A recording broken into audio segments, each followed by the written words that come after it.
Good morning all of you. ఇవాళ క్లాస్లో మనం transformer phasor diagram under load condition మనం నేర్చుకోబోతున్నాం. ఇది మనం ఫేజార్ డయాగ్రామ్కి సంబంధించిన లాస్ట్ వీడియో. సో ఆల్రెడీ మీరు కూడా ఫస్ట్ 2 వీడియోస్ చూస్తుంటే మీరు ఎక్స్పర్ట్స్ అయిపోయి ఉంటారు. సో అందుకని చెప్పేసి నేను ఇది ఇన్ డీటెయిల్డ్గా ఈక్వేషన్స్ అన్నీ ఎలా వచ్చాయని చెప్పకుండా డైరెక్ట్గా ఫేజార్ డయాగ్రామ్లోకి ఎంటర్ అవుదాం అనుకుంటున్నా. జస్ట్ ఒక 2 మినిట్స్లో ఒకసారి బేసిక్ ఇంట్రొడక్షన్ చూసుకొని మనం ఇవాళ టాపిక్లోకి వెళ్ళిపోదాం.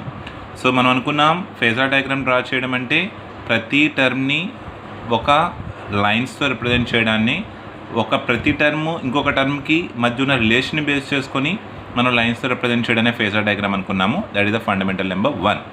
సెకండ్ ఫండమెంటల్, ఫేజార్ డయాగ్రామ్లో మనం రిప్రజెంట్ చేసే పారామీటర్స్ టర్మ్స్ ఏంటనుకున్నాము? V1, I1, E1 primary side, V2 or E2, I2, V2 secondary parameters and 5 core parameter. ఈ 7 పారామీటర్స్ని లైన్స్తో రిప్రజెంట్ చేయడాన్ని మనం ఫేజార్ డయాగ్రామ్ అనుకున్నాము. అండ్ దీనికి సపోర్టింగ్ ఈక్వేషన్స్ మనం రాసుకున్నాము, లాస్ట్ క్లాస్లో డెరైవ్ చేసాము. ఇంక ఈ క్లాస్లో నేను డెరైవ్ చేయట్లేదు, సింపుల్గా చూపిస్తున్నాను. ఇండ్యూస్ అని ఈఎంఎఫ్ E2, ఫైనల్గా లోడ్కి వచ్చిన వోల్టేజ్ E2. సో ఇక్కడికి వచ్చేసరికి V2 అయిపోతుంది. E2 అనే ఈఎంఎఫ్ ఇండ్యూస్ అయింది, బయటకు వచ్చేసరికి V2 అయిపోతుంది. దానికి రీజన్ ఈ 2 డ్రాప్స్ కాబట్టి E2 = V2 + I2R2 + JI2X2 అనుకున్నాము. అండ్ V1 ఇస్తున్న supply voltage V1, transformer primary winding దగ్గరికి వచ్చేసరికి E1 అయిపోయింది. దానికి రీజన్ ఇక్కడ IR1 అండ్ IX1 డ్రాప్స్ కాబట్టి V1 E1 + I1R1 + I1X1 అనుకున్నాము. ప్రైమరీలో టోటల్ ప్రైమరీ వైండింగ్ నుంచి డ్రా అవుతున్న కరెంట్ 2 కాంపోనెంట్స్ ఉంటాయనుకున్నాం. లోడ్ ఉన్నా లేకపోయినా కరెంట్ I0 ఉంటుంది. లోడ్ని రిక్వైర్మెంట్ ఫుల్ఫిల్ చేయడం కోసం ప్రైమరీలో ఎక్స్ట్రాగా డ్రా అవుతున్న కరెంట్ I2' అనుకున్నాం.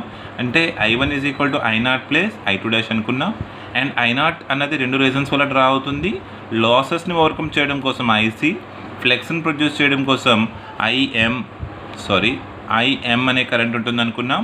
సో I0 IC + IM అన్నది ఒక ఈక్వేషన్ అనుకున్నాం. ఈ ఈక్వేషన్స్ గురించి డీటెయిల్డ్గా నేను లాస్ట్ 2 వీడియోస్లో కూడా చెప్పాను. అందుకని చెప్పేసి ఈ వీడియోలో నేను అంతగా డెప్త్ వెళ్ళట్లేదు.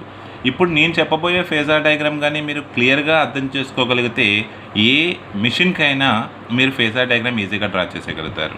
సో నేను స్టార్ట్ చేస్తున్నాను without any delay.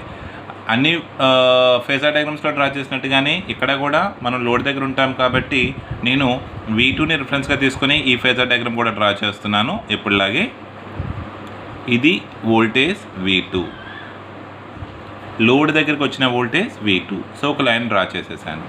నెక్స్ట్ది current I2. For example load RL load అని అజ్యూమ్ చేసుకున్నాను. నేను లాస్ట్ వీడియోలో కూడా చెప్పాను, రెసిస్టివ్ లోడ్ అయితే వోల్టేజ్కి ఇన్ఫేజ్లో ఉంటుందని, ఇండక్టివ్ లోడ్ అయితే వోల్టేజ్కి 90 degrees లాగింగ్లో ఉంటుందని. అలా కాకుండా ఇది రెసిస్టివ్ కాదు, ఇండక్టివ్ కాదు, 2 ఉన్నాయి కాబట్టి ఇన్ బిట్వీన్ సమ్ యాంగిల్తో కరెంట్ I2 ఉంటుంది అని అనుకున్నాము. వోల్టేజ్కి కరెంట్కి మధ్య ఉన్న యాంగిల్ని పవర్ ఫ్యాక్టర్ యాంగిల్ 5 అంటారు అనుకున్నాము. సో అదే ఫండమెంటల్ బేసిస్ ఇక్కడ కూడా V2 RL లోడ్ కాబట్టి సమ్ యాంగిల్తో I2 డ్రా చేశాను. సో సెకండ్ టర్మ్ అయిపోయింది. థర్డ్ టర్మ్ E2కి ఫార్ములా V2 + I2R2 + JI2X2. ఇది మనకి కొత్త విషయం. ఇక్కడ లాస్ట్ క్లాస్లో మనం నో లోడ్ దగ్గర చూసుకున్నాము కొన్నిసార్లు. సో అప్పుడు I2 0 కాబట్టి ఇది 0 అయిపోయింది, E2 = V2 అయిపోయింది. ఇంకొకటి ఐడియల్ ట్రాన్స్ఫార్మర్కి చూసాము. ఐడియల్ ట్రాన్స్ఫార్మర్లో రెసిస్టెన్స్ రియాక్టెన్స్ ఉండదు కాబట్టి ఇది 0, మళ్ళీ అగైన్ E2 = V2 అయింది. ఇప్పుడు మనం ప్రాక్టికల్ ట్రాన్స్ఫార్మర్కి డ్రా చేస్తున్నాము, అది లోడ్ కండిషన్ డ్రా చేస్తున్నాము. సో మనకి I2 ఉంది, ప్రాక్టికల్ ట్రాన్స్ఫార్మర్ కాబట్టి R2 ఉంది, లోడ్ ఉంది కాబట్టి I2 ఉంది, ప్రాక్టికల్ ట్రాన్స్ఫార్మర్ కాబట్టి X2 ఉంది. సో ఇప్పుడు E2ని డైరెక్ట్గా నేను V2 అనుకోవడానికి లేదు. ఇప్పుడు నేను I2 R2ని I2 X2ని V2కి యాడ్ చేస్తేనే కానీ నాకు E2 రాదు. సో నా దగ్గర V2 రెడీగా ఉంది కాబట్టి ఫస్ట్ నేను చేయాల్సిన విషయం ఏంటంటే V2కి I2R2 మీన్స్ IR. I/R అంటే వోల్టేజ్. దేనిలో ఉన్న వోల్టేజ్? R ఉంది అంటే రెసిస్టర్లో ఉన్న వోల్టేజ్. మనకు తెలుసు రెసిస్టివ్ ఎలిమెంట్లో వోల్టేజ్ కరెంటు ఇన్ఫేజ్లో ఉంటాయని. సో I2 ఇలాగుంటే I2R2 కూడా దీనికి ఇన్ఫేజ్లోనే ఉంటుంది. I2R2 అంటే I2R2 అన్నది R2 అనే రెసిస్టర్లో డ్రాప్ అవుతున్న వోల్టేజ్. సో ఆ రెసిస్టర్లో డ్రాప్ అవుతున్న వోల్టేజ్, ఆ రెసిస్టర్లో వెళ్తున్న కరెంట్ 2 ఒకదానికొకటి ఇన్ ఫేజ్లో ఉంటాయి అని అర్థం. కానీ ఇక్కడ నాకు I2R2 డ్రా చేయడం ఇంపార్టెంటా, I2R2 V2కి యాడ్ అవ్వడం ఇంపార్టెంటా? సో V2కి I2R2 I2X2 యాడ్ చేయడం నాకు ఇంపార్టెంట్. సో ఇప్పుడు నేను I2R2ని డ్రా చేయకూడదు, V2 ఎక్కడైతే ఉందో ఎండ్ అయిందో ఆ పాయింట్ నుంచి I2R2ని యాడ్ చేయాలి. సో I2R2 ఇలా ఉంది కాబట్టి అదే యాంగిల్లో సేమ్ ఒక లైన్ డ్రా చేస్తున్నా ప్యారలల్గా. సో దీని అర్థం V2 ప్లస్ I2R2, ఈ లైన్ I2R2 అని అర్థం. సో ఇప్పుడు నెక్స్ట్ V2కి I2R2 యాడ్ చేస్తాం కాబట్టి మనం నెక్స్ట్ యాడ్ చేయాల్సింది ఏంటి, I2X2. ఇది కూడా యాడ్ చేసేస్తే నాకు ఏమొచ్చేస్తుంది, E2 వచ్చేస్తుంది. ఎందుకంటే E2 = V2 plus I2R2 plus I2X2 కదా. సో దానిలో సగం పార్ట్ అయిన V2కి I2R2 యాడ్ చేశాను. నెక్స్ట్ ఇప్పుడు I2X2 యాడ్ చేయబోతున్నాను. సో లాస్ట్ క్లాస్లో మనం ఆల్రెడీ డిస్కస్ చేసాము, I2X2 అంటే ఇండక్టివ్ రియాక్టెన్స్, అంటే ఇండక్టర్లో డ్రాప్ అవుతున్న వోల్టేజ్. సో ఇండక్టర్లో వోల్టేజ్ V అనుకుంటే వోల్టేజ్కి కరెంట్ అన్నది 90 డిగ్రీస్ ల్యాగింగ్లో ఉంటుంది. అదే కరెంట్కి వోల్టేజ్ అన్నది 90 డిగ్రీస్ లీడింగ్లో ఉంటుంది. ఇక్కడ ఇండక్టర్ అనేసరికి ల్యాగింగ్, కెపాసిటర్ అనేసరికి లీడింగ్ అనే పదాలు మనం మర్చిపోవాలి. దీనికి ఒక చిన్న ఎగ్జాంపుల్ చెప్తున్నాను. ఫర్ ఎగ్జాంపుల్ AB అనే ఇద్దరు పర్సన్స్ ఉన్నారు. వీళ్ళిద్దరికి మధ్య రిలేషన్ చెప్పాలంటే ఫర్ ఎగ్జాంపుల్ A పెద్దతను అనుకోండి, A B కన్నా పెద్ద అని మనం చెప్పచ్చు.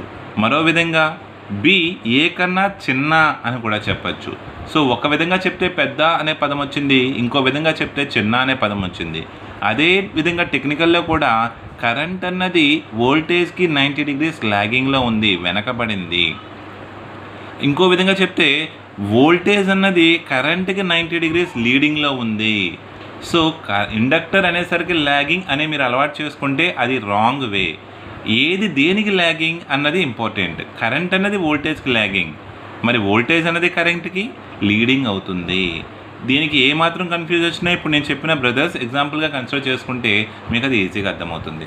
సో ఇప్పుడు నాకు V2 ఉంది, I2R2 ఉంది, దీనికి నేను ఏం యాడ్ చేయాలి, I2X2 అనే వోల్టేజ్ని యాడ్ చేయాలి.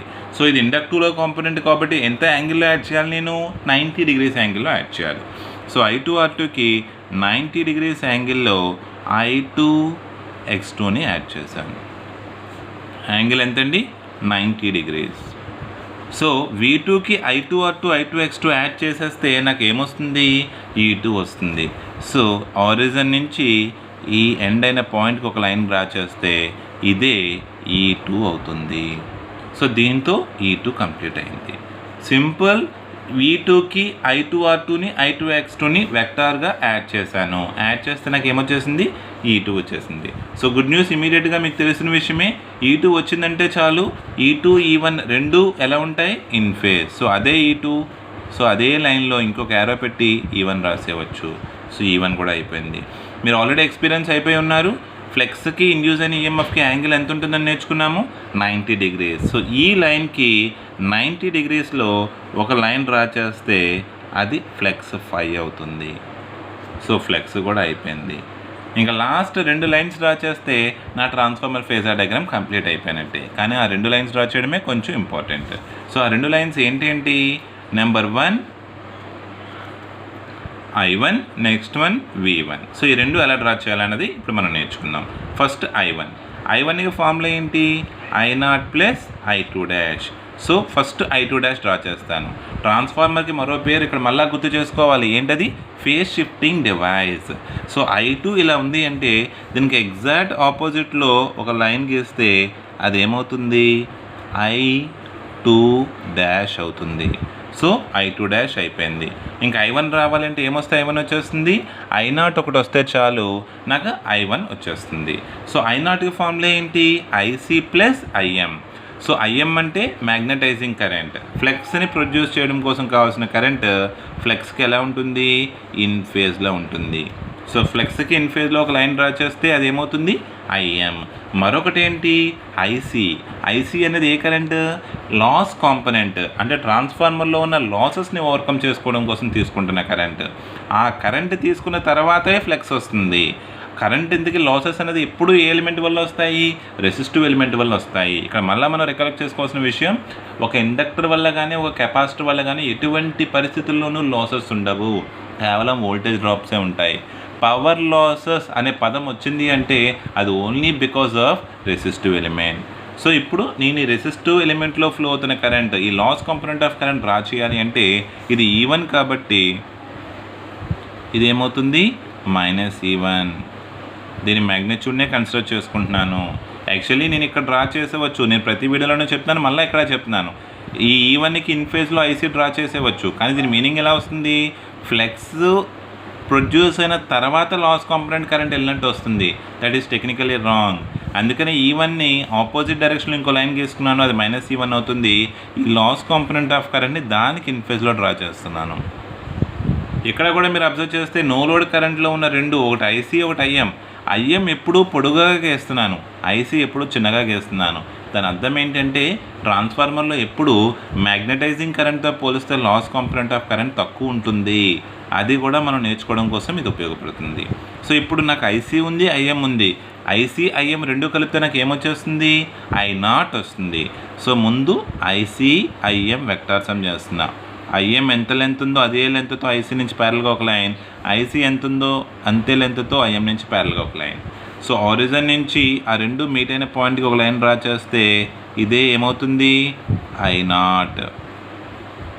సో I0 వచ్చేసింది, I2' ఆల్రెడీగా ఉంది. ఇప్పుడు నాకు ఈ రెండు యాడ్ చేస్తే ఏమొస్తుంది, I1. చూడండి ఇప్పుడు నేను యాడ్ చేయాల్సిన లైన్ ఒకటి I0, రెండోది I2'. ఈ రెండింటికి ఏ సమ్ చేయాలి నేను, వెక్టార్ సమ్. సో ఇది ఎంత లెంత్ ఉందో అంతే లెంత్తో ఇక్కడి నుంచి దానికి ప్యారలల్గా ఒక లైన్, ఇది ఎంత లెంత్ ఉందో అంతే లెంత్తో ఇక్కడి నుంచి దానికి ప్యారలల్గా ఒక లైన్ గీస్తే ఈ రెండు ఒక దగ్గరికి ఏమైనా జాయిన్ అయినాయి కదా. ఆరిజిన్ నుంచి ఆ రెండు కలిసిన పాయింట్కి ఒక లైన్ డ్రా చేస్తే ఇది I1 అవుతుంది. సో ఇక్కడ I1 రావాలి అంటే మొత్తం రెండు వెక్టార్ సమ్స్ చేసాము. మొదటగా I1లో I0 I2' రెండు టర్మ్స్ ఉన్నాయి. I2' అంటే సింపుల్, I2 ఇటు ఉంటే I2' ఆపోజిట్ అయిపోయింది. నెక్స్ట్ I0 రావాలి అంటే ఐసీ ఐఎం మార్క్ చేసి ఈ రెండింటికి వెక్టార్ సమ్ చేస్తే I0 వచ్చింది. తర్వాత I0కి I2'కి ఈ రెండింటికి వెక్టార్ సమ్ చేస్తే I1 వచ్చింది. సో అలా మనం I1ని క్యాలిక్యులేట్ చేయగలిగాము. సో I1 వచ్చేసింది, ఇంక లాస్ట్ మిగిలింది ఏంటి, V1 వస్తే మనది అయిపోయినట్టేనా, ఎస్ కంప్లీట్ అయిపోయినట్టే. సో V1కి ఫార్ములా ఏంటి, E1కి I1R1 I1X1 యాడ్ చేయాలి. E1 ఇక్కడ ఉంది, ఇక్కడ నేను యాడ్ చేసుకుంటా పోతే ఫ్లెక్స్ వచ్చిన తర్వాత V1 ఇచ్చినట్టు అని మీనింగ్. సో యాక్చువల్లీ V1 అంటే అన్నిటికన్నా ముందు ఇచ్చిన వోల్టేజ్ కదా, అంటే ఇటు డ్రా చేయాలా -E1కి యాడ్ చేయాలా, -E1. ఇక్కడ మ్యాగ్నిట్యూడే కన్సిడర్ చేస్తున్నాం కాబట్టి మనకి ప్రాబ్లం లేదు. దీనికి I1R1 మనం తెలుసు, I1R1 అంటే రెసిస్టివ్లో ఉన్న వోల్టేజ్ డ్రాప్ కాబట్టి, రెసిస్టివ్లో కరెంట్ వోల్టేజ్ ఇన్ఫేజ్లో ఉంటాయి కాబట్టి దీనికి ఇన్ఫేజ్ ఇది I1R1. కానీ దానికి E1కి యాడ్ అవ్వాలి కదా, అంటే ఇదే యాంగిల్తో E1 నుంచి దానికి ప్యారలల్గా ఒక లైన్ డ్రా చేస్తే అది I1R1 అవుతుంది. దానికి 90 degrees, దీనికి మళ్ళీ ఏం యాడ్ చేయాలి, I1X1 కదా, 90 degreesలో ఒక లైన్ డ్రా చేస్తే అది I1X1 అవుతుంది. సో ఆరిజిన్ నుంచి ఆ రెండు యాడ్ అయిన పాయింట్కి ఒక లైన్ డ్రా చేస్తే అదే మీ voltage V1. This is your transformer phasor diagram at load, and it is not a ideal transformer, it is a practical transformer. మీ బుక్స్లో అన్ని చోట్ల ఈ డయాగ్రామ్ ఇలా కనిపిస్తుంది. ఫ్లెక్స్ని రిఫరెన్స్గా తీసుకొని వాళ్ళు గీస్తారు, కానీ దానితో కంపేర్ చేస్తే వోల్టేజ్ని రెఫరెన్స్గా తీసుకొని గీయడం అన్నది యాక్చువల్లీ కరెక్ట్ పద్ధతి. అందుకనే నేను ఎప్పుడు ఈ విధంగా చెప్తాను. మీరు దీన్ని ఇలా నేర్చుకున్నా పర్వాలేదు, మీ బుక్స్లో ఉన్నట్టుగా నేర్చుకున్నా పర్లేదు, కానీ ప్రతి లైన్ కూడా అక్కడ ఎలా ఉందో ఇక్కడ కూడా అలాగే ఉంటుంది. సో ఒక్కసారి 1 minute ఫాస్ట్గా రివర్స్ చేస్తున్నాను చూడండి. వోల్టేజ్ని రెఫరెన్స్గా తీసుకున్నాను, V2 అయిపోయింది. నెక్స్ట్ RL లోడ్ కాబట్టి సమ్ యాంగిల్లో I2 డ్రా చేసుకున్నాను, అయిపోయింది. నెక్స్ట్ V2కి I2R2 I2X2 యాడ్ చేశాను, E2 వచ్చేసింది. E2 వచ్చేసిందంటే అదే లైన్లో E1 ఉంటుంది. ఈ రెండింటికి 90 degreesలో Phi ఉంటుంది. సో ఫ్లెక్స్ ఉంది అంటే ఫ్లెక్స్కి ఇన్ ఫేజ్లో IM ఉంటుంది. సో I2 ఇలా ఉంది అంటే దానికి ఆపోజిట్లో I2' ఉంటుంది. ఇది E1 అయితే దానికి ఆపోజిట్ ఇది -E1 అవుతుంది. -E1కి ఇన్ ఫేజ్లో IC ఉంటుంది. IC IM వెక్టార్ సమ్ చేస్తే I0 వస్తుంది. I0కి I2'కి వెక్టార్ సమ్ చేస్తే I1 వస్తుంది. E1కి I1R1 I1X1 యాడ్ చేస్తే V1 వస్తుంది. It's completed. So that is the practical transformer phasor diagram at or under load condition. మీరు నేను RL లోడ్ తీసుకున్నాను, కాంప్లికేటెడ్ ఇదే కాబట్టి ఇది చెప్తే మీరు మిగతా డ్రా చేయగలరని. మీరు R లోడు ఎల్ లోడ్ కూడా మీరు ఓన్గా ట్రై చేసి నాకు పంపించినా పర్వాలేదు, లేదు మీరు ప్రాక్టీస్ చేసి మీ బుక్స్తో వెరిఫై చేసుకున్నా మీకు ప్రాక్టీస్ అవుతుంది. సో ఇది ఇవాళ క్లాస్. నెక్స్ట్ క్లాస్లో మనం ఆల్ డే ఎఫిషియన్సీ గురించి, ట్రాన్స్ఫార్మర్ లాసెస్ గురించి మనం డిస్కస్ చేస్తే ట్రాన్స్ఫార్మర్స్ టాపిక్ కంప్లీట్ చేసుకుని అవుతాం. అక్కడి నుంచి మనం బిట్స్ డిస్కషన్ సెషన్ ఒక 3 to 4 videos only bits discuss చేద్దాం ట్రాన్స్ఫార్మర్స్ మీద. ఆ తర్వాత వేరే మిషన్ స్టార్ట్ చేసుకోవచ్చు. సో లాస్ట్ క్లాస్లో నేను ఒక క్వశ్చన్ అడిగాను, ట్రాన్స్ఫార్మర్కి డీసీ ఇస్తే ఏమవుతుందని. ఆ క్వశ్చన్కి ఆన్సర్ ఒక స్మాల్ ఎగ్జాంపుల్తో డిస్కస్ చేద్దాం. ఫర్ ఎగ్జాంపుల్, నా దగ్గర ఉన్న transformer voltage, primary side voltage 11 kV అనుకుందాం. ఈ ట్రాన్స్ఫార్మర్కి నేను ప్రైమరీ సైడ్ 11 kV ఇది ట్రాన్స్ఫార్మర్, దీని రేటింగ్ 11 kV బై 230 volts అనుకోండి, ఆర్ 415 volts అనుకోండి. దీనికి 11 kV ఇన్పుట్గా ఇచ్చాను.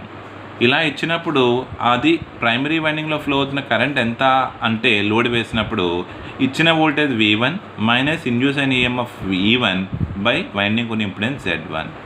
సో 11 kV ట్రాన్స్ఫార్మర్ అయితే 11,000 volts V1 ఇచ్చినప్పుడు ఇంచుమించు 10,000 volts దాకా E1 ఇండ్యూస్ అవుతుంది. ఇంపిడెన్స్ ఒక 2 ohms అనుకుంటే మనకి 11,000 మైనస్ 10,000 అంటే 1,000 బై 2 అనుకుంటే 500 amps అవుతుంది. అదే ఒకవేళ డీసీ ఇచ్చాను, డీసీ అంటే కాన్స్టెంట్ సప్లై, ఆ కాన్స్టెంట్ సప్లై వల్ల ఈ ఫ్లెక్స్ అయితే ప్రొడ్యూస్ అవుతుంది కదా, అది కూడా కాన్స్టెంట్గా ఉంటుంది. So constant flux, winding stable. So winding flux రెండూ కదలకుండా ఉన్నాయి కాబట్టి కటింగ్ ఉండదు, ఈఎంఎఫ్ ఇండ్యూస్ అవ్వదు. సో ఇండ్యూస్ అయిన ఈఎంఎఫ్ E1 ఎంత? 0. సో అప్పుడు కరెంట్ ఏమవుతుంది? 11,000 మైనస్ 0 బై 2 అంటే ఎంత అవుతుంది? 5,500 amps అవుతుంది. 500 వెళ్ళాల్సిన ట్రాన్స్ఫార్మర్లో 5,500 amps వెళ్ళిపోతే, ఎక్స్ట్రా 5,000 కరెంట్ వెళ్ళిపోతే ఆ ట్రాన్స్ఫార్మర్ ఉంటుందా? కాలిపోతుందండి. ట్రాన్స్ఫార్మర్ కాలిపోతుంది. ఏ వైండింగ్ కాలుతుంది? ఇచ్చిన సప్లై ఎక్కడ ఇచ్చారు మీరు? ప్రైమరీ ఇచ్చారు. అంటే వైండింగ్, ఏ వైండింగ్ కాలిపోతుంది? ప్రైమరీ వైండింగ్ కాలిపోతుంది. అసలు సెకండరీలో EMF ఇండ్యూస్ అవ్వదు. కొన్ని మనకు ఆప్షన్లు ఎలా ఇస్తారు అంటే, ప్రైమరీ వైండింగా, సెకండరీ వైండింగా, LV వైండింగా, HV వైండింగ్ అంటారు. అసలు LV, HV అనే పదాలు దీనికి సూట్ అవ్వవు. ఏ వైండింగ్కి అయితే సప్లై ఇస్తున్నామో ఆ వైండింగ్ కాలిపోతుందని చెప్పాలి. సప్లై ఇచ్చే వైండింగ్ ఏమంటాము? ప్రైమరీ వైండింగ్ అంటాము. కానీ ప్రాక్టికల్గా చూస్తే ఒక వైండింగ్ మీద ఒక వైండింగ్ ఉంటుంది, ఒకటి కాలిపోతే ఆటోమేటిక్గా ఇంకోటి కాలిపోతుంది. కానీ ప్రాబ్లం స్టార్ట్ అయ్యింది ప్రైమరీ వైండింగ్లో స్టార్ట్ అవుతుంది. సో అది ఇవాళ టాపిక్. సో రేపటికి మీకు నేను అడగాల్సిన క్వశ్చన్, ట్రాన్స్ఫార్మర్, ఒక డిస్ట్రిబ్యూషన్ ట్రాన్స్ఫార్మర్ తీసుకుంటే దానికి హైయెస్ట్ ఎఫిషియన్సీ ఎక్కడ వస్తుంది? ఓకే, అది రేపటి మీ క్వశ్చన్. సో ఇవాళ క్లాస్ మీకు అర్థమైతే మీ ఫీడ్బ్యాక్ కామెంట్స్లో చెప్పండి, అండ్ నచ్చితే లైక్ చేయండి. ఎవరైనా సబ్స్క్రైబ్ చేసుకోకపోతే సబ్స్క్రైబ్ చేసుకుని బెల్ ఐకాన్ క్లిక్ చేస్తే నేను ఎవ్రీడే పెడుతున్న క్లాసెస్ మీకు నోటిఫికేషన్లోకి వస్తాయి. Thank you.